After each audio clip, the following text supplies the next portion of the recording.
Hey, it's guys. I'm doing a Elephant Statue Stun deck profile for you guys.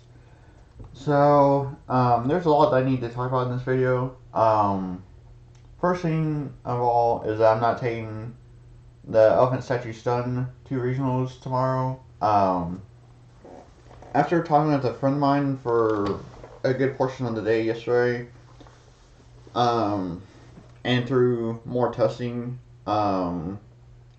people can easily just out this card off of evening match, and then all that they have to do is run over, and then they can do their plays.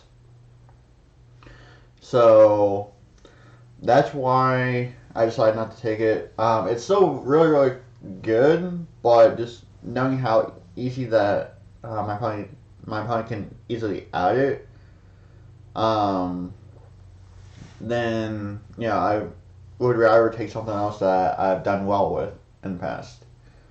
So that's where this comes in. So I'll be taking this to regionals, and hopefully I can continue my streak of 2 wins or more. So yeah. But yeah, this is what I'll be taking. It's definitely still an OTK deck, and it's still definitely very scary. So yeah. So I just wanted to mention that. I apologize for anybody that is wanting to see me play stun. But like I said, through talking with friends and just seeing the results of how easy my opponent can get over it sometimes,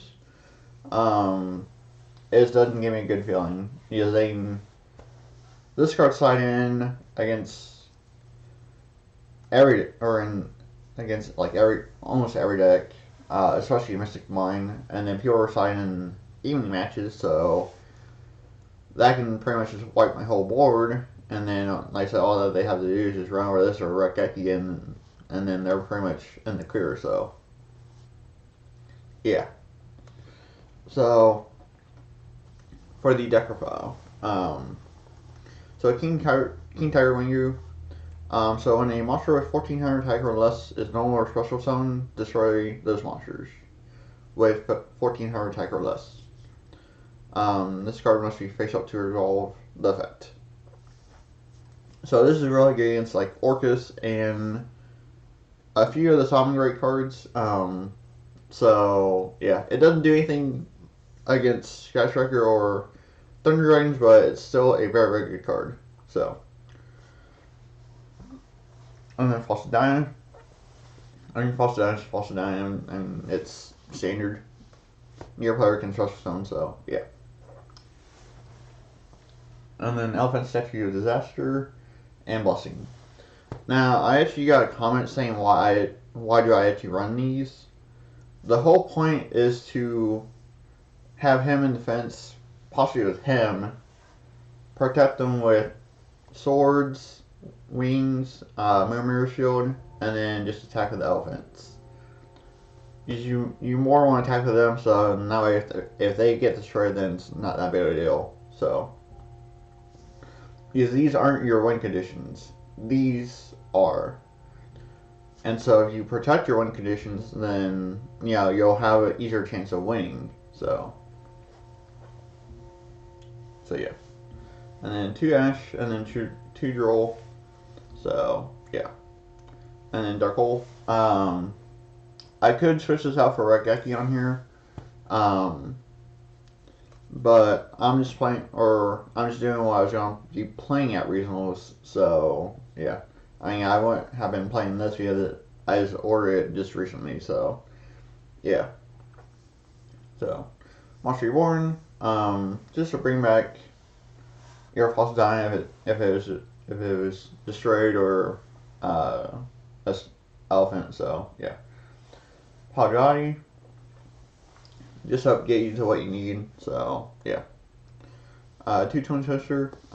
Against Mystic Mine, it's really good. So yeah. Unless they have Dark Bribe, but it's still really quite good against them. Super Poly. Now a lot of people were complaining about this too. Why do I run False Diana and Super Poly in the same deck?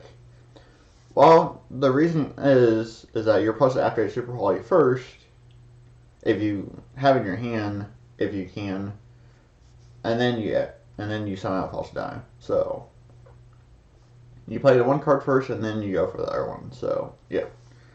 I mean, this is just a staple in stun decks. So yeah. Mage Power.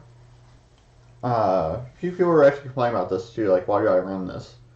Well, if you equip it to False Die with like 3 or 4 back row, it's basically a 3,700 attack monster that's like really hard to get over, plus near player can special summon. So it's really pretty good when you have Mage Power equipped to it. So yeah. And then Phantom Knight Wings, just really good there. The monster gains fire attack, and then the monster cannot be destroyed by battle by card effects this turn, only once. So if they attack it, it doesn't die, and then if they attack again, then it dies. So yeah. And then Crackdown, this card's so good. So after this card, by targeting one patient monster, your opponent controls, and then take control of that monster. So, but that monster cannot attack or activate its effect. So there's a downfall, but you get to take control of it. So yeah, it's really quite good. And Phantom Knight Sword, the monster gains 800 attack, but it's a quick card or a continuous card. So it has basically the same effect where if the monster were to be destroyed, then you can destroy this card instead. So yeah. And then 3 Dark 5, just help protect against like Tongue Twister, Dark Hole, Raigeki, basically any destruction card. So yeah. And then for my extract, 2 Salmon Great, Violent Chimera for against the Salmon Great matchup. So it's really quite good there. The Starving Venom for against any dark decks, which would be like Thunder Dragons, or against like anything else. So this is for against Thunder Dragons. Usually make the fusion, and then they also have dark monsters. So yeah, that's really quite good. And then Mud Dragon out of the Swamp. This is more for, I guess you could say, Lifeforms, or anything that has the same attribute but different types. So I guess you could also say like King Tiger and Elephant Statue if you want to, but you won't really want to do that because you want the King Tiger on the field. So, but anyways, yeah, that's pretty much it for the Elephant Statue Stun deck profile. I showed you guys a glimpse of my BS build. This card absolutely just helps out the deck a ton. It's definitely what BS actually needed to be a little more better. And I'm sure you guys were probably looking at this like, why do you run this? I actually had a discussion with a friend yesterday about this over Desires.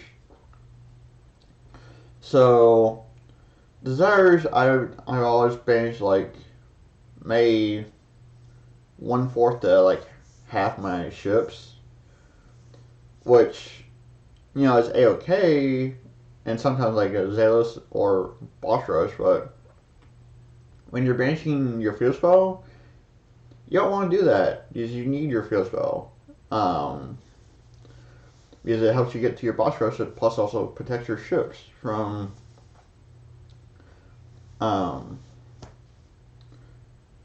being destroyed by card effects and protecting them from card effects. So this is basically your main card for the deck. So you don't want to banish it. So Cardinals, plus you burn through your hand really quickly, at least in my build, off this, plus Zelos and a few other things. And so Cardinals, you can just activate next turn because you already have like build beat sticks on the field that can protect themselves. And so Cardamom's next turn,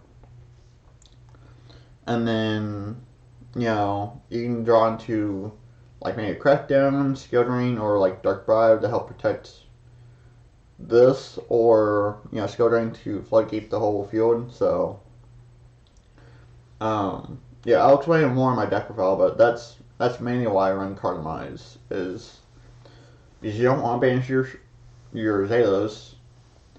I mean, if you, for the rare chance that you actually draw into out of the 1 or 2 cards that you get off the Demise, then yeah, it's not all that good. But I rather. So, plus, you can still be able to use it too, even if you don't have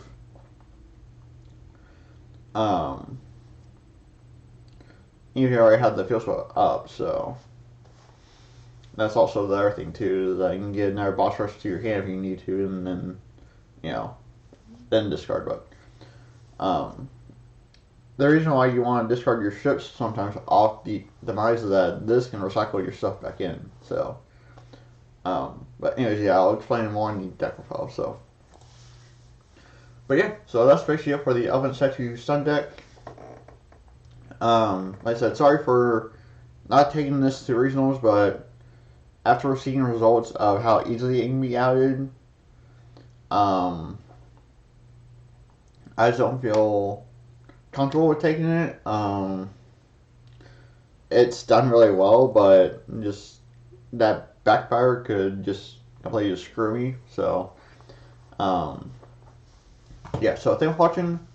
Stay tuned for the Wish Me Like a Regionals video, which will be tomorrow, and then the Regionals report will be on Sunday, and then the duels will be on Monday. So stay tuned for that. And yeah, thanks for watching, and I will catch y'all in tomorrow's video, I guess.